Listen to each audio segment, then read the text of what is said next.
ప్రశ్నిస్తున్న ప్రతి ఒక్కరికి కూడా ఓటు హక్కు కల్పించింది doctor Babasaheb doctor BR Ambedkar. ఆ ఓటు హక్కుని 21 సంవత్సరాల నుంచి 18 సంవత్సరాలకి చేసింది రాజీవ్ గాంధీ. అటువంటి ఓటుని పేదలకి దళితులకి ఓటు హక్కు తీసేసి 65 లక్షల ఓటర్లని తీయించేసినట్టు నరేంద్ర మోడీ. 65 లక్షల ఓట్లు లేవు.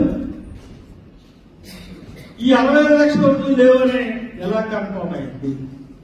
అదే కాదు క్వశ్చన్.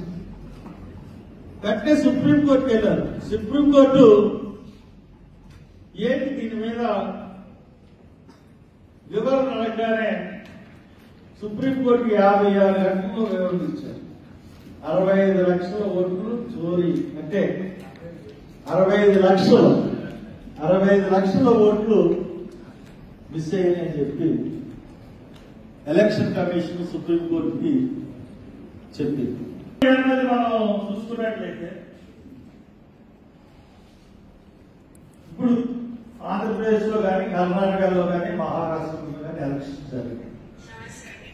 మీకు బాగా అర్థం కావాలంటే చెప్తారు. మన కాలేజీ ఎలక్షన్స్ కి 1000 ఓట్లు పోలేని ఓట్లు అంటే మనకు 1000 ఓట్లు ఉన్నాము. మన ఓట్లు ఏమి ఉన్నాయి? కాలేజీలో 1000 ఉన్నాయి.